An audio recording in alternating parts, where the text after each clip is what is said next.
Salve, rapaziada, Rafa, Universo Botafogo na área.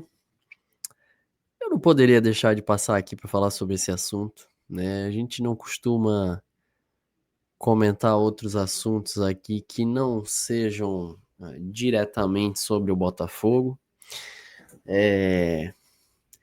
Porém, de maneira indireta, isso também envolve o Botafogo e não só o Botafogo, como todos os outros clubes brasileiros, né? Acho que todo mundo que está assistindo esse vídeo já deve ter visto que o Bruno Henrique pegou 12 jogos de multa, de suspensão, aliás, e 60 mil reais de multa. Esse é o futebol brasileiro, esse é o STJD, né? Historicamente, para quem acompanha o futebol carioca, principalmente, já sabe, né, como funcionam as decisões envolvendo o TJD lá do Rio, o STJD que envolve todo o futebol brasileiro. Quem é torcedor do Vasco, do Botafogo, do Fluminense, essas pessoas elas não ficam mais surpresas com isso, né? Isso agora só passa a ser mais notório, mais público para o restante das torcidas e do país. Eu sinceramente, quando eu paro para pensar nessas coisas e a cada episódio desse que acontece, eu me sinto imbecil, eu tenho vontade de parar de ver futebol, eu tenho vontade de parar de falar sobre futebol, porque de alguma forma eu me sinto contribuindo para que essa máquina gire, para que ela continue acontecendo, né?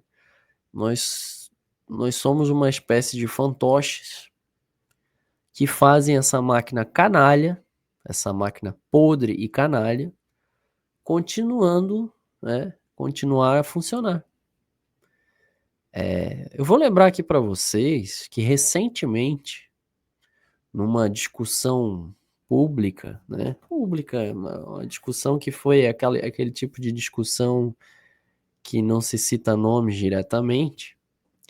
O Dudu, ex-Palmeiras, quando estava no Cruzeiro já, pegou 6 jogos de punição porque ele mandou a tia Leila tomar suco de caju, para quem entende, né? O VTNC vai tomar naquele lugar. Ele pegou 6 jogos.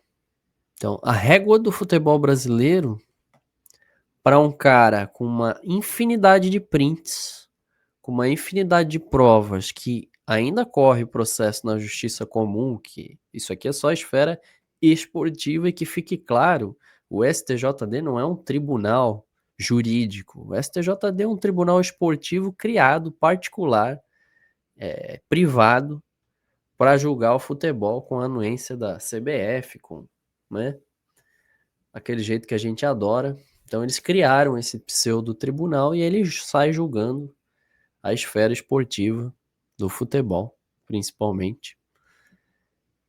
Mas outras esferas, outros esportes também. E aí, meu amigo, quando você para pensar nessas coisas, cara, assim, a disparidade, né? Quer dizer, um cara que está envolvido em tomar cartão de propósito com várias provas, vastas as provas, pega 12 jogos. E teve auditor que votou só pela multa ainda, né? Mas para não ficar tão feio para eles deram 12 jogos. Daí eu vou voltar um pouquinho. Vamos voltar um pouquinho. O botafoguense ele lembra muito bem de STJD, de tudo isso, né?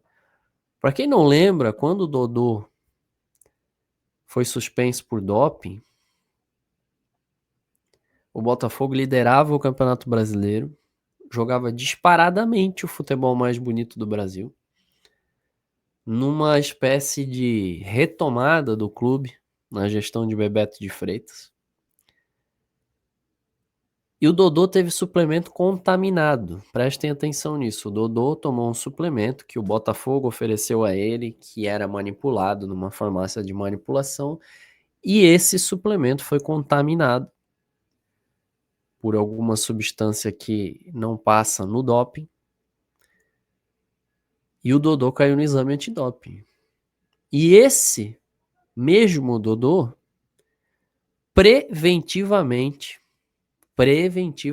como se ele fosse uma espécie de assassino, algo do tipo, que você tem que preventivamente, como já diz o nome, punir a pessoa, deixar ela inapta, né? Porque muito provavelmente, se o Dodô continuasse jogando, ele ia pegar um monte de suplemento e ia sair jogando, enfiando na boca dos seus rivais, para que eles tomassem e também ficassem dopados, vamos dizer assim. Estou fazendo aqui uma analogia, uma sátira, obviamente. Então, ele foi punido 30 dias preventivamente, o Dodô. Posteriormente, ele teve seu julgamento e foi punido com 4 meses de suspensão. E aí, até aí, muita gente vai estar ouvindo e vai dizer, não, mas já aconteceu em outras situações e tal. Aí nós vamos lá para 2013, o Dodô foi em 2007. 7, 8, já nem me falha a memória. Não sei se era 7 ou 8, mas enfim, acho que é 7. Em 2013, acontece um caso exatamente igual com o Deco, já no Fluminense. O Deco tem também uma suspensão preventiva de alguns dias. E o que acontece com o caso do Deco? O caso é arquivado. Foi arquivado e o Deco voltou a jogar normalmente. O mesmo caso, suplemento contaminado. Nós estamos falando do mesmo caso e do mesmo tribunal. Então você pega o Dodô, que teve um suplemento contaminado, que a culpa dele é zero nisso, ele ficou 4 meses afastado do futebol. 30 dias preventivamente, mais 4 de punição. Para quem não lembra, isso foi suficiente e foi o responsável para que o Dodô saísse do Botafogo, até porque ele ficou super magoado com como foi conduzido esse caso, com o fato da contaminação, chateou muito ele e tal. E o Dodô, inclusive, vai parar no rival, que daí eu acho até um absurdo o Dodô ter ido pro Vasco e depois pro Fluminense, mas é outra história.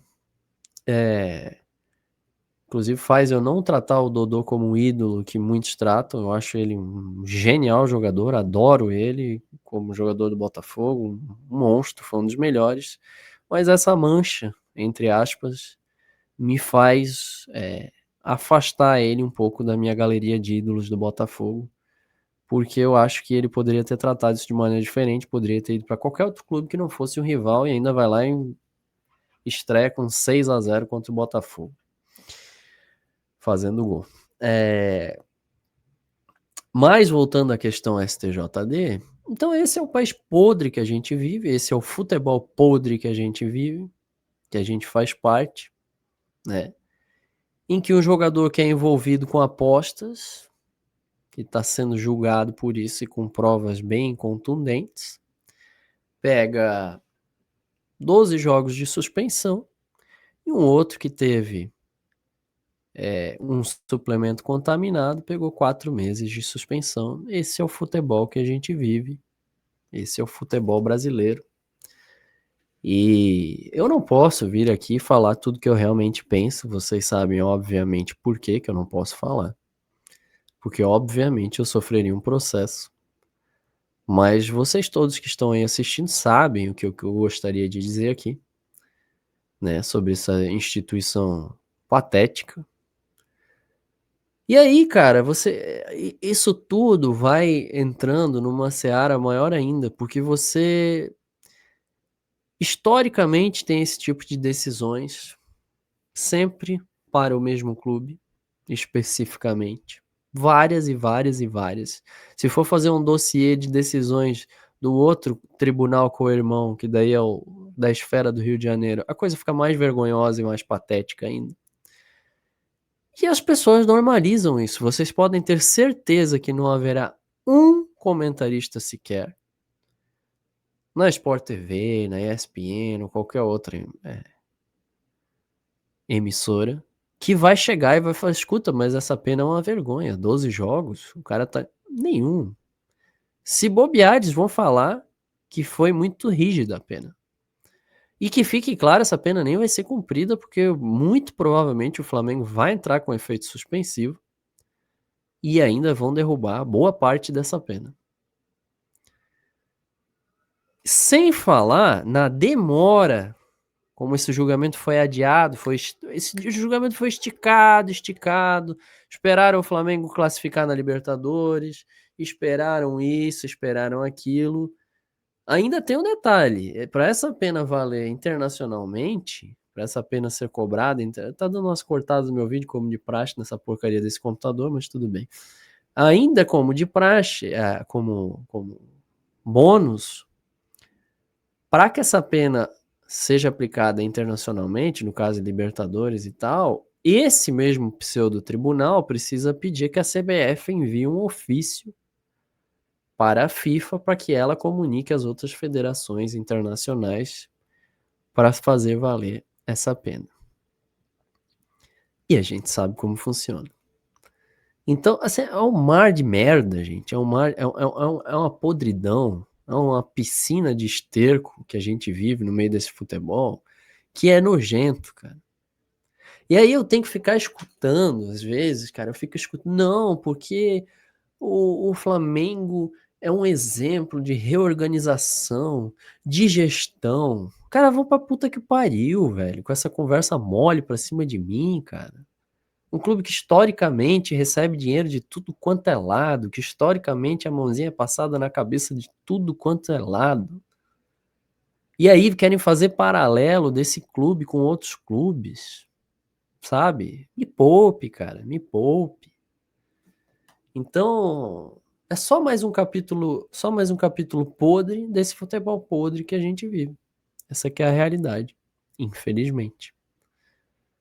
E aí, isso que eu não tô lembrando de. Pra quem não viu, o Enio, que jogava no Botafogo, e tá no Juventude, passou por algo semelhante, porém, a questão do Enio foi aquele alerta que as casas de apostas fazem, que existe um volume muito alto de apostas no específico jogador, né? Envolvendo alguma coisa específica dele, ou de um jogo que ele está. Então as casas alertaram, elas fazem um alerta. Isso aconteceu, por exemplo, com esse jogador que veio do Volta Redonda para o Botafogo no questão de um cartão amarelo. Não existe prints, não existe investigação do Ministério Público, não existe aquele monte de conversa que a gente viu do caso do Bruno Henrique, não existe nada. A polícia foi fazer busca e apreensão dentro do Alfredo Jaconi. Enquanto isso, o Bruno Henrique ficava lindo, leve, solto, lindo, jogando em sua plenitude, fazendo gol, classificando o time. Então, assim, cara, sinceramente, se a gente for parar para pensar com muito cuidado, muita calma sobre o futebol, a gente para, cara, a gente larga. A gente larga porque é muito podre, não é pouco podre, ele é muito podre.